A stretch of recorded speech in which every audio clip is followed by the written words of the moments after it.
اعوذ باللہ من الشیطان الرجیم، بسم اللہ الرحمن الرحیم۔ السلام علیکم عزیز طلباء، میں آپ کے teacher from allied school superior بحریہ کیمپس لاہور آپ سے مخاطب ہوں۔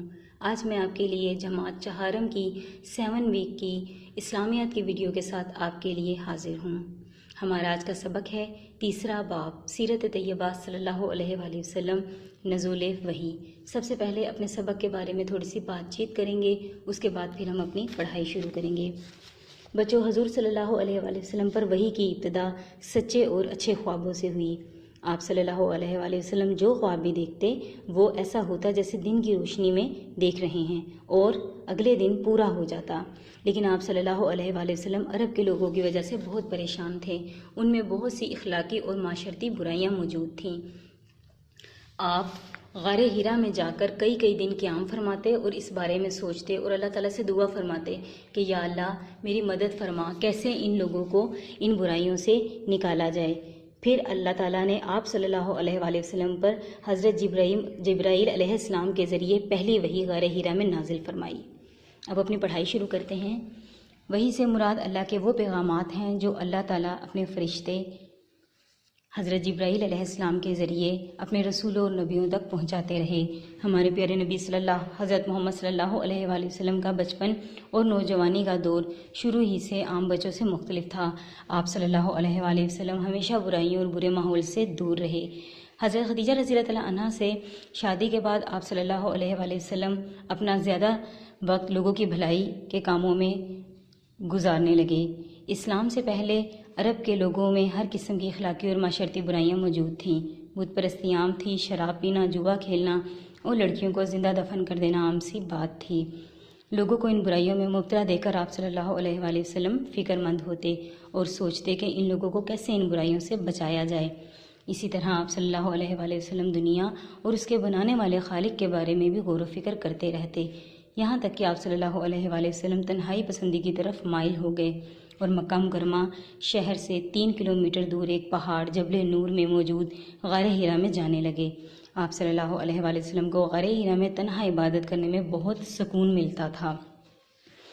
بچوں، اس پیراگراف میں بتایا گیا ہے کہ ہمارے پیارے نبی صلی اللہ علیہ وآلہ وسلم کا بچپن دوسرے بچوں سے بالکل مختلف تھا اور آپ صلی اللہ علیہ وآلہ وسلم عرب کے لوگوں کی وجہ سے بہت پریشان تھے کیونکہ ان میں اخلاقی اور معاشرتی برائیاں موجود تھیں۔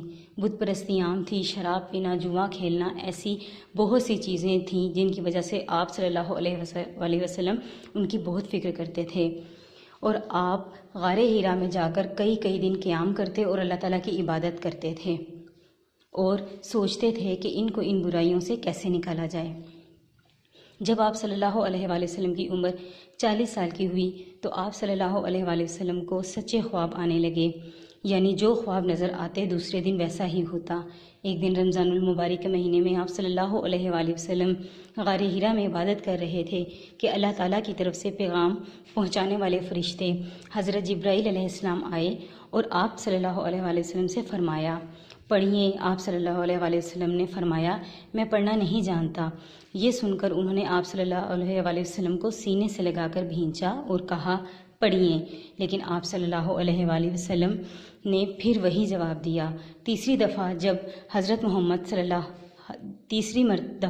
حضرت جبرائیل علیہ السلام نے آپ صلی اللہ علیہ وآلہ وسلم سے کہا پڑھیے اللہ کے نام سے، تو آپ صلی اللہ علیہ وآلہ وسلم نے پڑھا۔ حضرت جبرائیل علیہ السلام نے آپ صلی اللہ علیہ وآلہ وسلم کے سامنے سورۃ العلق کی پہلی 5 آیات پیش کیں۔ اقرأ بسم ربک الذی خلق، خلق الانسان من علق، اقرأ وربک الاکرم الذی علم بالقلم، علم الانسان ما لم یعلم۔ ترجمہ، پڑھیے اپنے رب کے نام سے جس نے پیدا کیا، جس نے انسان کو جمے ہوئے خون سے پیدا کیا۔ پڑھ تیرا رب بڑا کریم ہے جس نے انسان کو قلم کے ذریعے علم سکھایا، انسان کو وہ سب کچھ سکھایا جو وہ نہیں جانتا تھا۔ اس پیراگراف میں بچوں بتایا گیا ہے کہ جب آپ 40 سال کے ہوئے تو آپ کو سچے خواب آنا شروع ہو گئے۔ پھر رمضان المبارک میں غار ہیرا میں عبادت کر رہے تھے کہ اللہ تعالیٰ کی طرف سے حضرت جبرائیل علیہ السلام وحی لے کر نازل ہوئے اور فرمایا کہ پڑھیں تو آپ صلی اللہ علیہ وسلم نے فرمایا کہ میں پڑھنا نہیں جانتا۔ پھر انہوں نے زور سے آپ کو اپنے سینے سے لگایا اور فرمایا کہ پڑھیے اللہ کے نام سے۔ پھر آپ صلی اللہ علیہ وسلم نے پڑھا۔ اس کے بعد یہ پیراگراف ہے، یہ اللہ تعالیٰ کی طرف سے حضرت محمد صلی اللہ علیہ وآلہ وسلم پر پہلی وحی تھی، اور آپ صلی اللہ علیہ وآلہ وسلم لوگوں کی ہدایت و رہنمائی کی ذمہ داری سونپی گئی۔ اس ذمہ داری اور اللہ کے کلام کے خوف سے آپ صلی اللہ علیہ وآلہ وسلم کا جسم مبارک کانپنے لگا۔ آپ صلی اللہ علیہ وآلہ وسلم فوراً گھر تشریف لے آئے اور حضرت خدیجہ رضی اللہ عنہا سے کہا کہ مجھے کمبل اڑا دو۔ بعد میں غار ہرا کا سارا واقعہ سنایا۔ حضرت خدیجہ رضی اللہ عنہا نے آپ صلی اللہ علیہ وآلہ وسلم کو تسلی دیتے ہوئے کہا، اللہ کی قسم، اللہ تعالیٰ آپ کو کبھی اکیلا نہیں چھوڑے گا، کیونکہ آپ صلی اللہ علیہ وآلہ وسلم ہمیشہ سچ بولتے ہیں، رشتہ داروں سے اچھا سلوک کرتے ہیں، امانتیں ادا کرتے ہیں، غریبوں کی مدد کرتے ہیں، مہمانوں کو کھانا کھلاتے ہیں اور ضرورت مندوں کی ضرورت کو پورا کرتے ہیں۔ اللہ تعالیٰ آپ صلی اللہ علیہ وآلہ وسلم کی مدد فرمائے گا اور کبھی آپ صلی اللہ علیہ وآلہ وسلم کو غمگین نہیں کرے گا۔ بچوں، اس پیراگراف میں بتایا گیا ہے کہ جب اللہ تعالیٰ نے آپ کو پوری دنیا کی ذمہ داری سونپی تو آپ صلی اللہ علیہ وسلم کا جسم کانپنا شروع ہو گیا اور آپ گھر واپس آ گئے۔ پھر آپ نے سارا ماجرا حضرت خدیجہ رضی اللہ عنہا کو بتایا تو انہوں نے آپ کو بہت تسلی دی۔ انہوں نے فرمایا کہ آپ ہمت نہ ہاریں، آپ تو ہمیشہ سچ بولتے ہیں، امانت دار ہیں، غریبوں کی مدد کرتے ہیں، آپ فکر مت کیجیے، اللہ تعالیٰ آپ کو کبھی غمگین نہیں ہونے دے گا اور آپ کی مدد کرے گا۔ اس واقعے کے بعد حضرت خدیجہ رضی اللہ عنہا آپ صلی اللہ علیہ وآلہ وسلم کو اپنے چچا زاد بھائی ورقہ بن نوفل کے پاس لے گئیں۔ وہ آسمانی کتابوں تورات اور انجیل کے عالم تھے۔ جب آپ صلی اللہ علیہ وآلہ وسلم نے ورقہ بن نوفل کو سارا واقعہ سنایا تو انہوں نے کہا، خدا کی قسم، یہ تو وہی فرشتہ ہے جو آپ صلی اللہ علیہ وآلہ وسلم سے پہلے حضرت موسیٰ علیہ السلام اور حضرت عیسیٰ علیہ السلام کے پاس آیا کرتا تھا۔ آپ صلی اللہ علیہ وآلہ وسلم اللہ کے نبی ہیں۔ کاش میں اس وقت تک زندہ رہوں جب آپ صلی اللہ علیہ وآلہ وسلم کی قوم آپ صلی اللہ علیہ وآلہ وسلم کو مکہ مکرمہ سے نکال دے گی۔ نبی اکرم صلی اللہ علیہ وآلہ وسلم نے پوچھا، کیا ایسا ہوگا؟ ورقہ بن نوفل نے کہا کہ اللہ کا پیغام جو بھی نبی لے کر آیا اس کی قوم نے اس کے ساتھ دشمنی کی۔ اگر میں اس وقت تک زندہ رہا تو آپ کی بھرپور مدد کروں گا۔ تھوڑے ہی دن گزرے تھے کہ ورقہ بن نوفل کا انتقال ہو گیا۔ ورقہ بن نوفل کی پیشن گوئی کے مطابق اس واقعے کے 13 سال بعد کفار مکہ کے ظلم و ستم سے تنگ آ کر حضور صلی اللہ علیہ وآلہ وسلم مکہ مکرمہ سے مدینہ منورہ ہجرت فرما گئے۔ اس وقت آپ صلی اللہ علیہ وآلہ وسلم کی عمر مبارک 53 سال تھی۔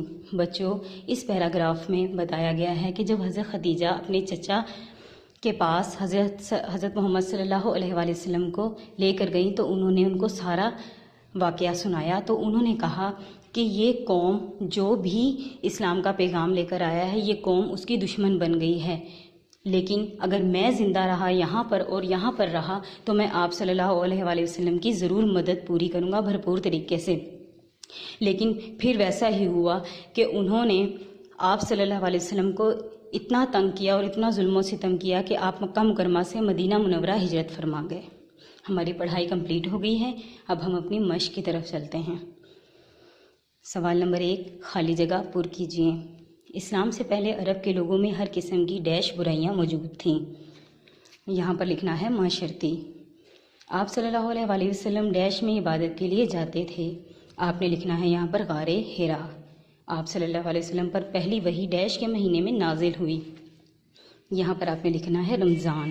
آپ صلی اللہ علیہ وسلم پر پہلی دفعہ اللہ تعالیٰ کا پیغام ڈیش لائی۔ یہاں پر لکھنا ہے حضرت جبرائیل علیہ السلام۔ سب سے پہلے سورہ ڈیش کی پہلی 5 آیات نازل ہوئیں۔ یہاں پر لکھنا ہے العلق۔ سوال نمبر 2 ہے، درست جواب کے گرد دائرہ لگائیں۔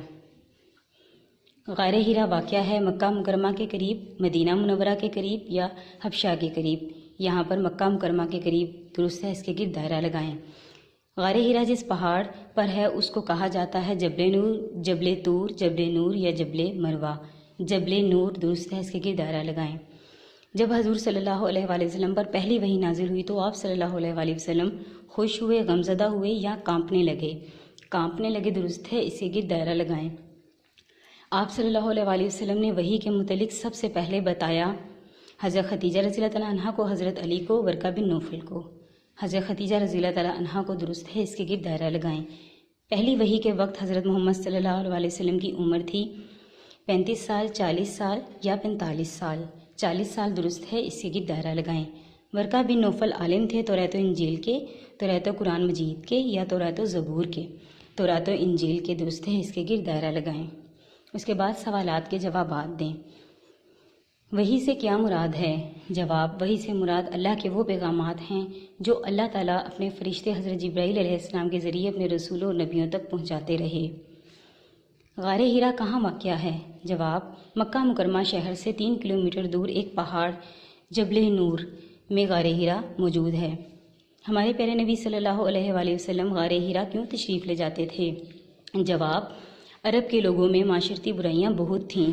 شراب نوشی، جوا کھیلنا، بہت سی ایسی برائیاں تھیں جس کی وجہ سے آپ صلی اللہ علیہ وآلہ وسلم بہت فکر مند تھے۔ آپ صلی اللہ علیہ وسلم تنہائی پسندی کی طرف مائل ہو گئے۔